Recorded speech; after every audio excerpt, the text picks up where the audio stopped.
جی آگے بڑھتے ہیں چکوال کی جانب، جہاں سے کیم نیوز بلیٹن میں شامل کرتے ہیں deputy commissioner Chakwal captain retired Bilal Hashim نے آج دلجبہ فارسٹ گیم ریزرو کا دورہ کیا. وہاں پہ میڈیا ٹاک بھی ہوئی. مزید جاننے کی کوشش کریں گے. ہمارے ساتھ ابھی لائن کال پر موجود ہیں F B news media group کے پریزیڈنٹ راجہ افتخار احمد. جی راجہ افتخار احمد، آج اپنے ایکٹیویٹی آپ وہاں پہ موجود تھے، آپ نے ایکٹیویٹی کو دیکھا اپنی صافتی آنکھ سے، تو کیا وہاں پہ پایا ہے؟ جی بہت شکریہ جناب راجہ فیض بشیر ایڈوکیٹ صاحب. جی بالکل، میں آج جو ہے دلجبہ فارسٹ گیم ریزرو پہ جو ہے میں وہاں پر موقع پر موجود تھا. Deputy commissioner Chakwal captain retired Bilal Hashim sahib نے جو ہے وہاں پہ جو آج دورہ کیا. وہاں پہ ایک صحافیوں کی بھی بڑی تعداد جو ہے وہ موجود تھی. اس کے علاوہ جو ہے انفارمیشن آفیسر اطلس خان اور ممتاز فاؤنڈیشن کے چیئرمین ممتاز الحق صاحب جو ہیں وہ بھی وہاں پہ موجود تھے. تو بیسیکلی یہ جو ڈپٹی کمشنر صاحب کا ٹور تھا یہ اس حوالے سے تھا کہ محکمہ وائلڈ لائف جو ہے چکوال، انہوں نے پچھلے کافی دنوں میں جو غیر قانونی طور پر شکار کرنے والے جو شکاری تھے ان سے جو ہے وہ بہت سارے جو نایاب پرندے ہیں ان کو انہوں نے بازیاب کرایا، اور مختلف جو غیر قانونی طور پر شکاری جو ہے وہ ان پہ ایف آئی آرز بھی ہوئیں اور جرمانے بھی ہوئے. تو ڈپٹی کمشنر چکوال کیپٹن بلال بن ہاشم نے جو ہے وہ پرندے جو ہیں ان کو آج جو ہے وہ صحافیوں کی موجودگی سے آزاد کیا. اور اس کے علاوہ جو ہے وہ انہوں نے ایک میڈیا ٹاک جو ہے اس کا بھی وہاں پہ ارینجمنٹ تھا. انہوں نے میڈیا سے جو بات چیت کی اور اس موقع پر جو ہے وہ محکمہ وائلڈ لائف کے جو ڈائریکٹر ہیں عابد صاحب وہ بھی وہاں پہ موجود تھے. انہوں نے بھی جو ہے وہ اپنی اس جو ہے نا پچھلے ایک سال کی جو ان کی کارکردگی تھی اس پہ انہوں نے روشنی ڈالی. جی راج صاحب، کیا سمجھتے ہیں وہاں پہ کون کون سے پرندوں کے شکار پہ پابندی قرار دی گئی ہے اور کون کون سے پرندوں پہ شکار کو اجازت قرار دی گئی ہے؟ جی راج صاحب، اس حوالے سے جو ہے بڑی کلیئر پالیسی جو ہے اس کو واضح کیا گیا ہے کہ ڈپٹی کمشنر چکوال کا بھی یہ کہنا تھا کہ جو ہڑیال جو ہے اس کے جو شکار ہے اس پہ تو کمپلیٹلی جو ہے مکمل طور پر پابندی ہے.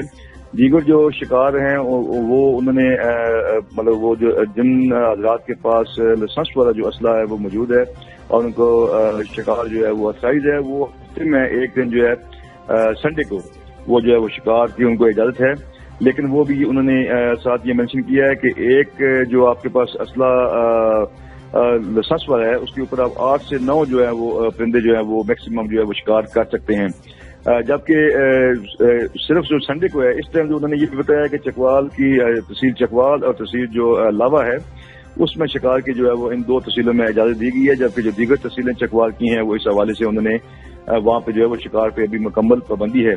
تو انہوں نے ساتھ ڈپٹی کمشنر صاحب کا یہ بھی کہنا تھا کہ جتنے بھی شکار کرنے والے جو شکاری ہیں وہ اگر ان کے پاس لائسنس والا اسلحہ ہے تو وہ شکار ایک محدود جو ہے وہ اس میں دائرہ کار میں رہ کے کریں، لیکن اس کے علاوہ جو ہے وہ غیر قانونی طور پر کسی کو بھی شکار کرنے کی قطعی طور پر اجازت نہیں دی جائے گی.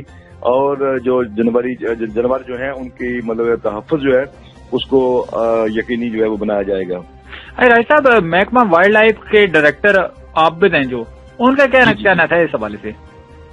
جی محکمہ کے جو آئی تھنک وہ ڈپٹی ڈائریکٹر ہیں عابد صاحب، انہوں نے بھی پریس جو بریفنگ میں اپنی جو سالانہ جو ان کی ایکٹیویٹی ہوئی ہے کارکردگی ہوئی ہے اس کو انہوں نے جو ہے وہ ڈیٹا جو ہے وہ پیش کیا تھا. ان کا کہنا تھا کہ تقریباً یہ پچھلے سیزن میں انہوں نے 30 لاکھ کے لگ بھگ جو ہے وہ جو چلان ہیں وہ جو غیر قانونی طور پر شکاری جو ہیں ان کو 30 لاکھ سے زائد چلان جو کیے ہیں. اور اس کے علاوہ انہوں نے جو ہے وہ ایف آئی آر جو ہیں وہ مختلف جو ہے وہ شکاری جو ہے ان پہ دی ہیں. ان کا ساتھ یہ بھی کہنا تھا راجہ فیض بشیر صاحب، میں یہاں پہ یہ آپ کو بتاتا چلوں کہ ڈپٹی ڈائریکٹر عابد صاحب کا یہ کہنا تھا کہ جو محکمہ وائلڈ لائف ہے وہ ایک انتہائی مشکل حالات میں جو ہے وہ کام کر رہے ہیں. ان کے پاس اتنی کوئی فیسلٹیز جو ہے وہ بھی نہیں ہے اور ان کے پاس ایک گاڑی ہے اور اس کے علاوہ جو ہے 1 یا 2 جو ہے وہ موٹر سائیکل ہیں. تو ان کے پاس کوئی خاطر خواہ جو ہے وہ فیسلٹیز نہیں ہے اور ان کی جن حالات میں وہ کام کر رہے ہیں وہ انتہائی مشکل حالات ہیں. اور بعض پچھلے دنوں میں انہوں نے بتایا کہ 1-2 موقع جو ہیں وہ ایسے آئے ہیں کہ ان کے جو اہلکار ہیں ان کی ٹیم کے جو ممبرز ہیں ان پہ جو ہے وہ جو شکاری تھے انہوں نے جو فائرنگ باقاعدہ کی ہے. اور اس کے علاوہ ان کے 1 سے 2 جو بندے ہیں جو ورکر ہیں ان کے محکمہ وائلڈ لائف کے ان کو اس حد تک ٹارچر کیا گیا ہے کہ وہ کافی عرصہ گزرنے کے بعد وہ ان کو ایک کینسر جیسی جو مرض ہے وہ ان کو لاحق ہو گئی ہے. تو ان کا کہنے کا مقصد یہ تھا کہ ان کو کوئی گورنمنٹ کی طرف سے اتنی جو سپورٹ ہے وہ بھی نہیں ہے اور اتنی فیسلٹیز بھی نہیں ہے اور ان کے پاس اتنی اکوپمنٹ بھی نہیں ہے. جی راج صاحب. اچھا وہاں پہ کون کون سے افیسران اس وقت اس پریس کانفرنس اور اس وزٹ میں موجود تھے؟ جی راج صاحب، جیسے کہ میں نے آپ کو پہلے بتایا کہ ایک تو ڈپٹی کمشنر صاحب تھے اور ان کے ساتھ جو محکمہ وائلڈ لائف کے جو ڈپٹی ڈائریکٹر عابد صاحب میں وہ تھے اور باقی ان کا اسٹاف جو محکمہ وائلڈ لائف. کیا محکمہ جنگلات کی جانب سے بھی کوئی وہاں پہ افیسر موجود تھے؟ نہیں راج صاحب، محکمہ جنگلات کی طرف سے ایسا کوئی افیسر وہاں پہ دیکھنے کو نظر نہیں آیا جناب. اور عوام کا کیا وہاں پہ عمل دیکھنے کو ملا آپ کو صافتی آنکھ کے حوالے سے؟ راج صاحب وہاں پہ عوام تو بیسیکلی تو یہ ایک میڈیا کا جو ٹور تھا، میڈیا کی انہوں نے میڈیا ٹاک کی اور انہوں نے اپنی جو کارکردگی تھی وہ انہوں نے میڈیا کے جو ہے نا نمائندگان ان کے سامنے رکھی اور اس میں انہوں نے یہ بتایا کہ جو یہ دلجبہ کا جو یہ پہاڑی ایریا ہے اس میں انہوں نے یہ چیز بتائی کہ اس پہ مکمل جو ہے وہ شکار کی